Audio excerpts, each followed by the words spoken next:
Monday morning started like any other. Coffee at 6:15. Shirt pressed, tie knotted the same way I'd done for 18 years.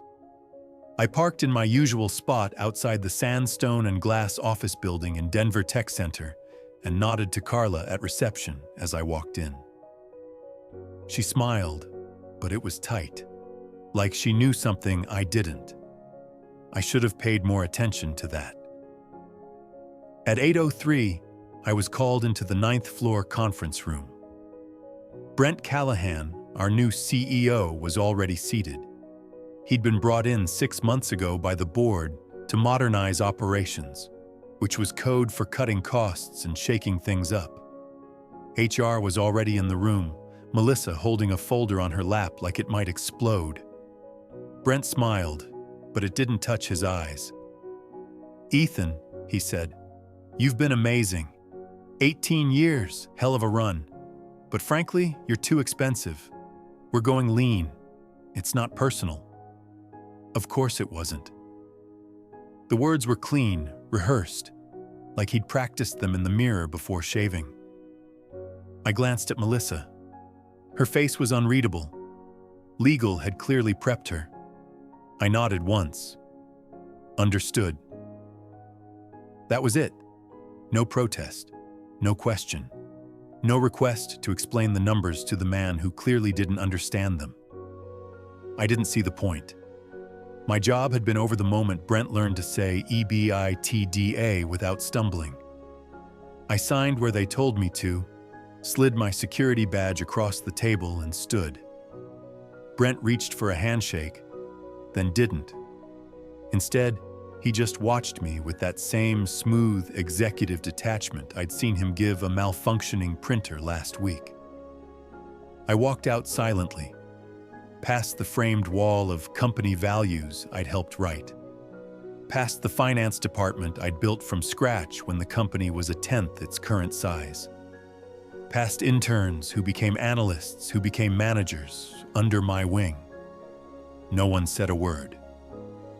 By the time I reached the elevator, I was already thinking about off-site backups, internal audit logs, and whether Brent remembered the archive server I built in 2017 that no one else ever touched. Probably not. They thought they were cutting costs. They didn't realize they'd just removed the only person who truly knew where the money was going. I packed my office the same way I'd run it. Quietly, efficiently, and without complaint.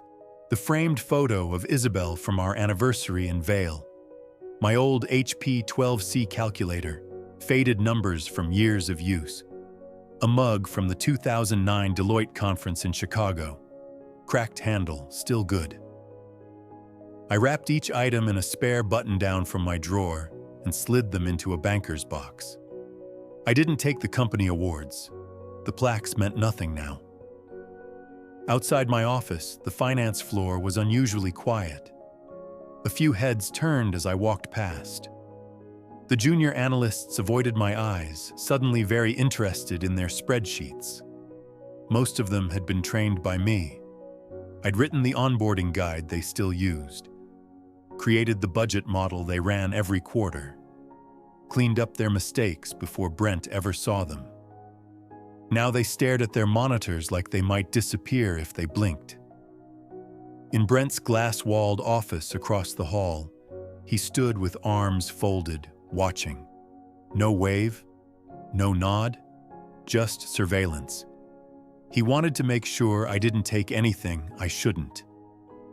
The irony was, I'd already taken everything that mattered, weeks ago. Digitally, securely, and in plain sight. No one had noticed when I started backing up quarterly reports to my personal drive. They didn't ask why I created an independent ledger of vendor payments, and they certainly didn't question why I kept requesting access logs for compliance purposes. The truth was, they didn't care. They thought I was just the numbers guy. They never realized I was the only one who knew where the numbers were buried and how deep the rot went. I walked out with one box and 2 decades of knowledge they couldn't download. No goodbye party, no speech, not even a thanks. That was fine. I didn't need closure. I needed clarity. Outside, the January wind cut through my coat as I crossed the parking lot. I set the box in the trunk, closed it gently, and sat behind the wheel for a long moment before starting the engine. Brent thought he'd won. Thought he'd eliminated a line item on a balance sheet. He had no idea he'd just created his biggest liability, and I was only getting started. It started 4 months before the firing, on a Wednesday morning so ordinary I still remember the stale taste of office coffee and the hum of the fluorescent lights overhead. A vendor invoice crossed my desk. Delta Logic Systems, one of our long-term IT support contractors. The amount seemed high for the work listed. Maintenance services we'd already paid for in Q1 were suddenly being rebilled with a vague line item: supplemental systems optimization. I opened the ledger. 4 more payments to Delta Logic in the past 2 weeks, each for different amounts, none of which matched the terms we'd negotiated last year. The approval trail pointed to Trent Bishop, our newly minted VP of Operations. Brought in by Brent, wore Italian loafers to budget meetings and used words like synergy and nimbleness. At first, I assumed it was just a rookie mistake. I sent a polite flag to Trent, CC'd Brent and procurement. No response, not even a read receipt. The next week, I noticed Clearwell Solutions listed on our expense sheet. I'd never seen the name before. I asked my team, no one had. Another flag, another round of silence. Then came the access changes. Subtle at first. A missing tab in the general ledger. An access denied message when I tried to open the raw transaction logs. At first, I thought it was an IT glitch. It wasn't. I submitted a help desk ticket. Got a generic, "Permissions have been updated" reply. That was the moment I stopped asking questions out loud. Instead, I began doing what I'd always done. Quietly, methodically, and with precision. I rerouted copies of the monthly reconciliations to a private folder no one else could see. Set up scheduled exports of vendor transactions every Friday at 6 p.m., stored encrypted backups on a remote drive, labeled like they belonged to an old tax software archive. No one noticed. Why would they? I was the numbers guy. Reliable, boring, beige. They had no idea I was building a digital panic room, one where the truth lived, untouched, untampered. Trent was moving money. Brent was either complicit or incompetent. Either way, it wouldn't matter when the audit trail lit up under pressure, and pressure was coming. The first thing I did after I got home from being fired wasn't cry, drink, or call Isabel. I turned on my desktop and logged into a server Brent had never once asked about. Back in 2017, during a compliance push after a minor SEC inquiry, I'd created an off-site audit archive, a secure, read-only system designed to capture weekly snapshots of our books. Vendor payments, approval chains, login metadata, reconciliation logs, all time-stamped and independently mirrored. It wasn't just a safeguard, it was insurance. The audit archive was a legacy project no one maintained but me. It had forgotten it existed. Brent never even knew it did. I'd built it in the aftermath of a near-miss scandal the previous CFO nearly walked us into. I got a plaque in a town hall meeting for exemplary foresight. Then they moved on and stopped caring, which was exactly what I'd counted on. That night, I poured myself a cup of tea, no whiskey, not yet, and booted up the terminal. The login still worked. Of course it did. They never revoked my external credentials. Probably didn't even know to look for them. I was just the guy who cost too much. The dashboard loaded with a quiet beep. Rows of data stretched back years. I narrowed the view to the last 6 months. There it was, Clearwell Solutions again. Payments structured to fall just under discretionary approval limits. No physical address on file. No tax ID cross-reference. Fake company. Shell game. Worse, I found Trent's approval tokens used outside of his designated role. Codes that required override authority. Those should have triggered alerts. They hadn't, because Brent had disabled the secondary approval layers 2 months after taking over. I copied everything. Then I built a duplicate structure on a secure cloud drive with a generic name and a 256-bit encryption key. I added my own paper trail, documenting every change, every anomaly, like I was prepping for a forensic review. Because I wasn't going to call anyone yet. Not the board. Not legal. Not Isabel. First, I needed to be sure. And when I was, I'd choose the moment. Carefully. Quietly. The kind of moment that can end careers. And I was very, very good at waiting for the right moment. It took 2 hours to find the pattern. 15 minutes to confirm it. Less than 10 seconds to realize just how deep it went. Clearwell Solutions had been registered 11 months ago using a Wyoming LLC formation. Anonymous by design, no public officer listed. Their invoices began appearing in our system the following month, always attached to generic project codes. Vendor consolidation, infrastructure optimization, integration support, buzzword camouflage. I pulled the last 10 PDFs, opened them side by side. Same formatting, same font, same minor typo, reconciliation with 2 L's in every single one. Cut and paste jobs with recycled language. I cross-referenced the invoice amounts against our historical vendor spend. The math didn't even try to hide. Each Clearwell charge mirrored a legitimate vendor we'd paused last year, padded by 12 to 15%, small enough to avoid flags, large enough to matter over time. The approval trail was even cleaner. Brent and Trent. Rubber stamped within hours, sometimes minutes.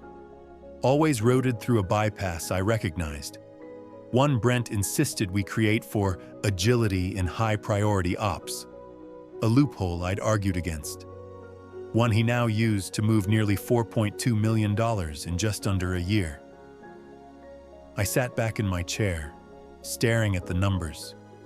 It wasn't just fraud, it was stupid fraud. Sloppy, lazy, like they never imagined anyone would look too closely. Maybe they thought no one had access to all the layers. Maybe they assumed no one would care. They forgot who built the layers. I didn't print anything. I created encrypted PDFs embedded with timestamps and hash verifications. Uploaded them to 3 separate cloud storage platforms, each tied to burner accounts. One copy went to a flash drive in a safety deposit box I'd kept since my dad passed. Another to a drive disguised as a dead laptop battery. One more I emailed to myself with a subject line no one would ever guess. Annual Tax Summary 2015. I didn't need all the evidence, just enough to make them sweat. The rest was insurance. Because when people start making moves like Brent and Trent had, they don't just cover their tracks. They erase people who know too much. I didn't plan to go quietly. I planned to go first. The email took 12 minutes to write. Just enough time to walk the line between vague and surgical. I opened a clean browser, connected through a VPN chain that bounced through 4 countries, and logged into an internal spoof account I'd created years ago for phishing drills. Ethics alert at corpaudits.net. Looked official, wasn't. To Brent Callahan exonridge.com. Subject: Clearwell Solutions. Message: concerned about Clearwell Solutions? You should be. Suggest reviewing vendor history and approval chains dating back 11 months. Attached: preliminary audit trail. More to come. I didn't sign it, didn't hint, didn't overplay it. Just enough detail to be credible. The attachment included a single spreadsheet, 6 payments, 2 approval signatures, 1 mismatch in vendor ID tags. A breadcrumb, not the loaf. No names, no accusations, no context. Just pressure. I sent it at 9:32 a.m. on a Tuesday. Peak inbox time. Brent was the kind of executive who read every subject line like it might bite him. I imagined his coffee cooling beside him as he opened the file, pulse ticking up. Then I waited. By 10:07, Brent called the head of procurement. At 10:11, I saw an access ping on the audit archive from an internal IP I didn't recognize. Likely someone from IT trying to find the source. They wouldn't. I'd air-gapped the server 6 months ago. Read-only access. No inbound trace. By 11:30, the Clearwell invoice folder on the shared drive was gone. Deleted by an admin account labeled sysauto01. Their version of scrubbing the scene. A child with chocolate on his hands hiding the cookie jar. But the best move came at 1:46 p.m., when Brent scheduled an emergency meeting with legal and internal risk and controls. The department I used to lead. I knew exactly what he was doing. Not investigating, not correcting. He was calculating, trying to figure out how much of this could be blamed on Trent. How much plausible deniability he could maintain. How fast he could cover the burn marks without anyone noticing the smoke. But Brent had forgotten something critical. You don't win by reacting. You win by making the first move, then watching the other side scramble. And he was scrambling. Exactly as planned. It took Brent 3 days to break. The first call came at 7:42 a.m. on a Friday. I was sitting at the kitchen table eating toast and reviewing payroll logs from the archive. His name lit up on my screen. I let it ring until it stopped. Then came the text. Ethan, we need to talk. Something's come up. It's urgent. No mention of what. No apology. Just urgency wrapped in vagueness. I didn't respond. An hour later, another call. Then an email. Subject: Quick chat? I know you're probably upset, but this is bigger than either of us now. I could really use your help clarifying a few things. Let me know when you're free. Clarifying. That was his word for help me dig out of this. By noon, I had 3 missed calls, 2 emails, and a calendar invite titled Catch Up, Ethan and Brent, 15-minute sync. I declined it, silently, no note. He was nervous. I could feel it in the frequency, the repetition, the shift in tone from confident executive to man trying to locate a missing fire extinguisher. He hadn't figured out where the leak came from, but he knew who he'd crossed. I wasn't someone he could bully in a boardroom. I wasn't someone who panicked. He thought silence was a vacuum. He didn't understand it was leverage. I let him sit in that uncertainty all weekend. Because the truth was, I wasn't done. The email was just a nudge, a warning shot across the bow. The real damage would come from above, not from within the org chart, but from someone with the power to pull the floor out from under him. and I already knew who that person would be. I just had to make the call. Her name was Marla Chen, board member, forensic accountant, former partner at one of the Big Four, the kind of person who could smell cooked books from 3 rooms away. 5 years ago, she asked me to review internal controls after a vendor audit came back inconclusive.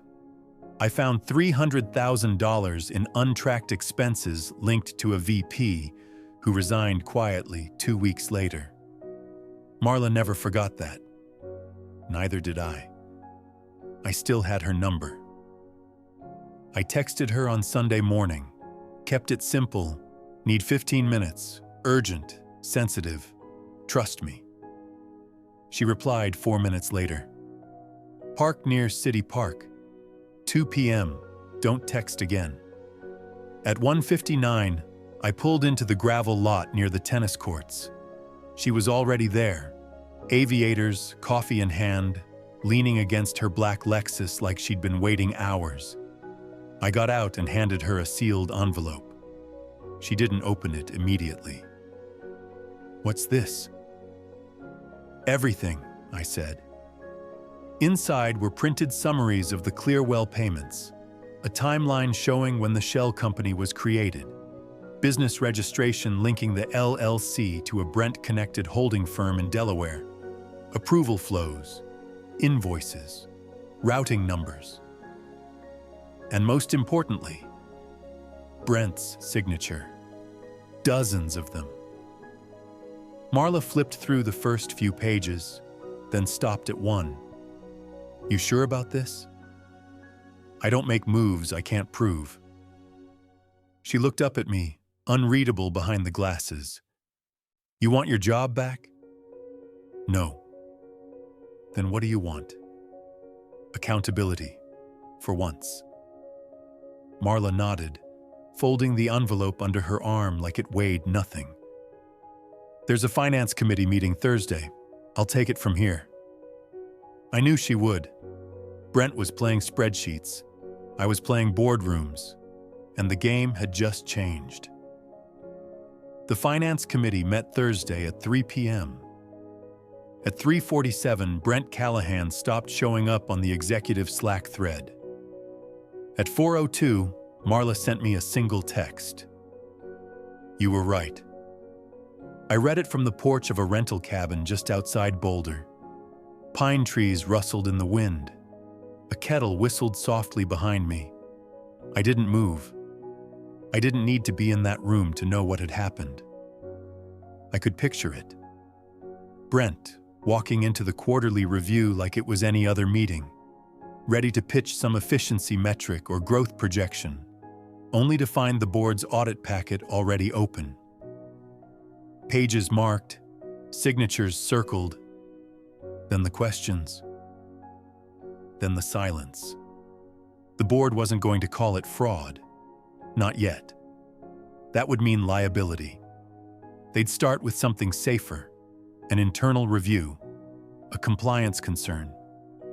Brent would be placed under scrutiny while they examined financial controls, every phrase crafted by legal. But the signal was clear.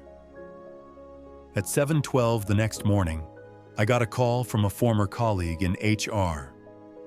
Trent Bishop submitted his resignation, effective immediately, cited family health reasons. Of course he did. He was smart enough to see what was coming, smart enough to run before it collapsed on top of him. Brent, on the other hand, would stay too long. Arrogance always does. I refreshed the company's investor portal that afternoon. New notice. The board has initiated a financial review to ensure operational transparency and accountability in light of recent procedural concerns. Translation: we're cutting loose the weight before it sinks the ship. I didn't cheer. I didn't smile. I just watched. Sometimes justice doesn't look like a gavel or handcuffs. Sometimes it looks like a locked office door and a missing nameplate. Sometimes it looks exactly like what it is: accountability. paid in full. The offer came by email, wrapped in polite desperation. Subject: opportunity to reconnect. Hi, Ethan. I know things didn't end the way either of us intended. In light of recent transitions, I'd like to extend a consulting opportunity. We're reviewing legacy reporting discrepancies, and your insights would be incredibly valuable. 6-month engagement, competitive compensation, no red tape, full access. Let's make this right. It was signed just Brent. No title, no logo. He wanted me back. Not to fix things, to shield him, to scrub his fingerprints from the mess he created and call it an accounting miscommunication. That was always the plan. Spin it just enough to survive the fallout. Wrap himself in my credibility, weaponize my precision. He thought I could still be useful. I stared at the screen for a long time before replying, then typed 4 words. I don't clean messes. Then, a beat later, especially ones I didn't make. I didn't hear from him again, not directly, but through whispers, calls he'd made to mutual connections, suggestions to bring Ethan in as a neutral third party, last-ditch attempts to reframe himself as a misguided reformer instead of a calculating thief. No one bought it. The board was done. Legal was circling. Finance had turned. And Brent was exactly where he deserved to be, alone, cornered, and one step behind the truth. He had underestimated me from the beginning. I wasn't the cleanup guy. I was the reason the mess finally saw daylight. I never wanted to be the story, so I made sure someone else told it. Rachel Cho had covered financial fraud for nearly a decade. Her reporting was sharp, thorough, and, most importantly, unflinching. We met once, years ago, when she interviewed a former CFO I worked under who'd been quietly ushered out after a budget discrepancy that turned out to be a company-funded private condo. I still had her contact. I didn't give her everything, just enough to matter. Anonymized documents, vendor records with redacted names, timeline summaries without my initials on the drafts, a message enclosed. The numbers are real. The paper trail is intact. You'll know where to dig. She replied 12 hours later. Verified. Running it next week. Sources protected. The article dropped on a Tuesday morning, 9 a.m. sharp. Tech firm executive accused of channeling millions through bogus vendor scheme. No names, yet. Just job titles, dates, and dollar figures. Enough for anyone on the inside to recognize the players. Enough for anyone on the outside to start asking questions. Shareholders were already buzzing before lunch. The investor forum lit up by noon. Who's running finance over there? Board's been quiet for too long. If this touches the CEO, I'm pulling my position. The stock dipped 4% by close. That wasn't the point. This wasn't about revenge. It was about consequence. Brent had spent months insulating himself with language, operational efficiencies, vendor strategy, streamlined accounting. He built a fortress out of buzzwords. One headline shattered it, and I didn't have to say a word. The audit wrapped 2 weeks later. The numbers didn't lie. $4.2 million in redirected payments. 3 shell vendors, 1 forged signature, 6 bypassed approval protocols. Everything I'd already found. Now confirmed by a third-party forensic team with no loyalty to anyone but the truth. The board moved fast. Brent was removed as CEO, not fired. Resigned for personal reasons. Always the euphemisms. The board issued a quiet settlement. No lawsuits, no press releases, just a closed-door vote, a new interim CEO, and a promise to rebuild stakeholder trust. Then came the call. Marla, they want to bring you back, not as director. CFO, full executive privileges, direct reporting line to the board. I didn't answer right away. I let the silence stretch. She spoke again, softer this time. You earned it, Ethan, and we need you. I told her I had conditions: full audit authority across all departments, an independent compliance budget, veto power on financial technology decisions, no dotted lines, no shared oversight, no Brent 2.0 looking over my shoulder. She didn't argue. She just asked one question. Will you come back? I looked out across the flat stretch of snow behind the cabin, took a breath. Maybe. But if I do, it'll be on my terms. Because I hadn't fought to get my job back. I fought to make sure no one like Brent could ever bury the truth again. I didn't return to be a savior. I came back to build something that couldn't be corrupted again. The board's vote was unanimous. The paperwork was clean. No PR fanfare. Just a new nameplate on the 10th floor. Ethan Reyes, Chief Financial Officer. The first thing I did was dismantle everything Brent had put in place. I shut down the discretionary vendor portal, reinstated multi-point approvals, rebuilt our reporting framework from the ground up with third-party audit syncing in real time. Then I restructured the finance department. 2 managers were reassigned, people who looked the other way when the invoices stopped making sense. A few quietly resigned. I didn't chase them. I wasn't here for revenge. I was here for control. I promoted Luis and Maya, 2 junior analysts I'd mentored years ago. Smart, honest, uncomfortable with gray areas. They'd seen what bad leadership looked like. Now they'd learn what integrity felt like at the top. Every quarter, I presented financials directly to the board. No filters, no spin. I answered hard questions. I asked harder ones. My budget wasn't flashy, but it was airtight. Every line had a name, a reason, and a lock on it. There were no more shell games.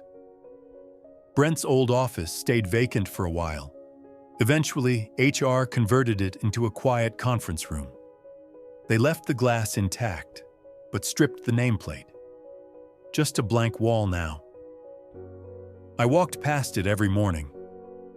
No one talked about Brent anymore. He disappeared the way all bad executives do. First from the building, then from the narrative. Like he was never there. But I remembered. I didn't return to clean up his mess. I returned to build something better where the mess used to be. And this time, no one was looking the other way. The call came on a Thursday afternoon. Unfamiliar number, Washington area code. I knew before I picked up. Ethan. His voice was quieter now, less practiced. You won? I didn't say anything.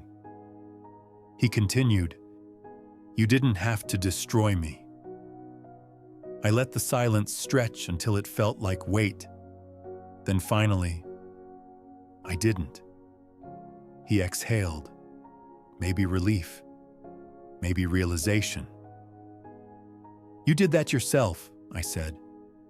I just let the numbers speak. He tried to respond, but I hung up before he could find the words.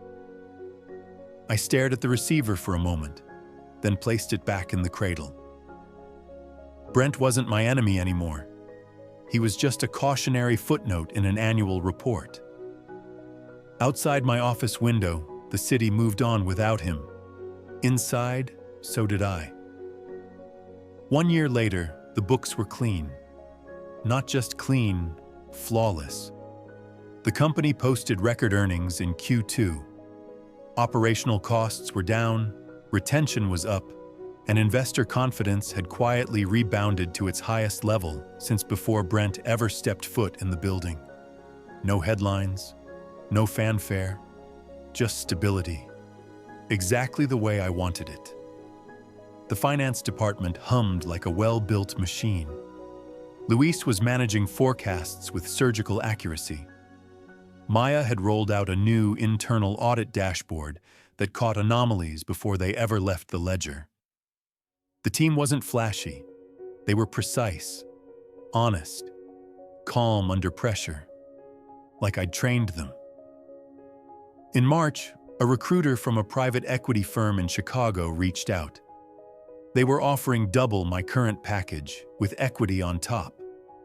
Wanted someone with a proven record of integrity to restore confidence in a distressed portfolio.